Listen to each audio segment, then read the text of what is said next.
Assalamualaikum warahmatullahi wabarakatuh. Pada kali ini saya akan membahas mengenai awal mula kejadian fraud atau kecurangan yang dilakukan oleh pegawai bank ya sejak tahun 90-an ya. Jadi saya break out dari tahun 88 ya, sampai 88 ya. Ini berawal dari sebuah kejadian ya, fraud yang dilakukan oleh salah satu petugas back office ya. Petugas back office itu sebenarnya dari sisi kewenangan itu rendah, yaitu hanya melakukan posting terhadap transaksi ya. Itu petugas posting atau back office ya. Namun dengan tugas yang sebenarnya hanya posting ya, pelaku bisa melakukan fraud ya sebesar 1,5 miliar itu pada tahun 88, di mana waktu itu kurs masih 16.000. Artinya apa? Kalau dinilai dengan uang sekarang itu 15 miliar, itu hanya dilakukan oleh clerk ya, seorang clerk atau petugas back office ya. Itu berarti mengindikasikan bahwa kecurangan yang dilakukan oleh karyawan atau pegawai bank itu bisa berdampak sistemik terhadap bank. Kenapa? Karena seorang petugas back office saja bisa melakukan fraud sebesar 1,525 miliar. Nah, ini waktu itu saya masih mahasiswa ya, tahun akhir ya di sebuah kampus negeri ya. Lalu saya terpikir ya, saya ingin bekerja di bank dengan tujuan adalah bisa mengatasi masalah fraud ini, karena sangat mempengaruhi kepercayaan masyarakat ya. Oke, kita pelajari dulu kasus ini ya. Jadi setelah saya mempelajari kasus ini ya, ini terjadi ya, dari hasil temuan-temuan ini kejahatan ini dilakukan dengan cara ya menghidupkan kembali rekening mati atau rekening pasif ya. Jadi rekening pasif yang sudah tidak dipakai itu banyak sekali di bank, rekening pasif yang bisa dimanfaatkan oleh para pelaku untuk melakukan tindak kejahatan ya.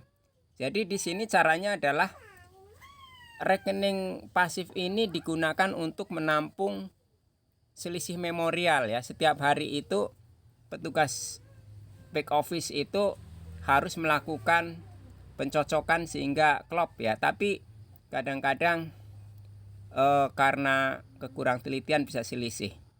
Nah, selisih inilah yang berpotensi disalahgunakan. Nah, karena ini ada motif kejahatan, maka selisih ini kadang-kadang sengaja diciptakan sehingga menciptakan peluang untuk melakukan transaksi fiktif ya. Jadi rekening-rekening yang masih selisih ini biasanya kalau tidak selesai pada hari itu ditampung pada rekening penampungan ya. Itu kalau nanti saya jelaskan setelah saya masuk ke BDN ya. Sekarang kita statusnya masih mempelajari saja ya. Jadi di sini ini ya, ada nama rekening nasabahnya, nama Suhendi ya. Di sini ada rekening perantara ya, yang untuk mencatat pos debit dan kredit harian ya. Jadi di sini rekening perantara ini sifatnya sementara kalau belum bisa diselesaikan.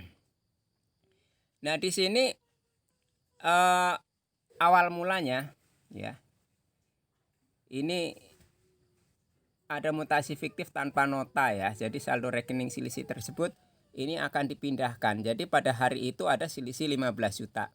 Kecil memang, percobaan ya. Dipindahkan ke rekening yang tadi ya. Dipindahkan ke dua rekening ya, Suhendi dan M Soleh ya. Ini nasabah giro ya, yang sama ya. Keduanya kemudian dicalik dengan cek ya, yang ia pinjam dari pelaku itu. Jadi di sini ada penyalahgunakan rekening pasif ya. Oke, ini percobaan pertama berhasil dan dilakukan terus-menerus ya. Dilakukan terus-menerus. Kita dari sini akhirnya bisa melakukan pembobolan ya. Jadi caranya agar seolah-olah selisih itu selesai, selisih itu ditampung ya. Ditampung ke dalam rekening yang tadinya pasif ya. Seharusnya kalau menurut prosedur, kalau selisih memang sampai hari itu tidak bisa diselesaikan, ditampung di rekening perantara yang harus diselesaikan esok harinya. Oke ya. Jadi ini ilustrasi ya. Ilustrasi bahwa pada tahun 1988 itu kurs rupiah ya, dolar terhadap rupiah itu 1686. Artinya apa? Korupsi sebesar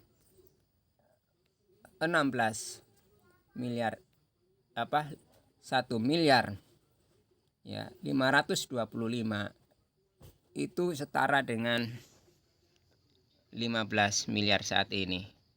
Lebih ya. Ya sekitar 15 miliar hanya dilakukan oleh petugas back office ya, yang dilakukan antara tahun 98 sampai dengan Januari ya. Jadi dari Juli ya, setengah tahun lah ya, dalam waktu 6 bulan. Dan ini banyak sekali setelah saya telusuri, begitu saya masuk ke dalam organisasi BDN, ternyata banyak sekali kasus-kasus yang merugikan bank dan itu dilakukan oleh orang dalam ya. Jadi kejadiannya ini akhirnya saya berniat untuk masuk ke BDN karena saya ternyuh melihat uang negara dikorupsi oleh seorang pegawai. Nah akhirnya saya keluar dari kuliah ya dan melamar ya. Kasus ini 1988 dan begitu saya masuk tahun 89 itu saya diterima bulan Agustus ya, itu sebagai calon pegawai. Dan 1 tahun kemudian pada September 90 saya diangkat menjadi pegawai tetap ya. Ini adalah SK pengangkatan saya ya, ditandatangani oleh Bapak Samino Sarif. Waktu itu beliau menduduki jabatan sebagai urusan personalia ya. Oke, sampai di sini terima kasih. Nanti akan saya lanjutkan dengan bagaimana saya mengatasi berbagai macam fraud di Bank Dagang Negara sebelum akhirnya kolaps karena banyak yang dilakukan oleh bank-bank lain ya, termasuk bank pemerintah dan bank swasta, sehingga akhirnya banyak bank-bank bangkrut dan terjadilah krisis finansial pada tahun 1988 sampai tahun 2000, di mana saya waktu itu karena sistem begitu amburadul dan ketika kita terlalu gigih untuk mengejar kecurangan, maka kita diancam oleh beberapa oknum dan demi menyelamatkan diri saya lebih baik keluar untuk memperkuat diri. Dan saat ini saya ingin kembali lagi ke sistem perbankan karena sudah ada gejala kecurangan-kecurangan itu dilakukan oleh orang dalam dan itu harus dibasmi. Oke, terima kasih. Assalamualaikum warahmatullahi wabarakatuh.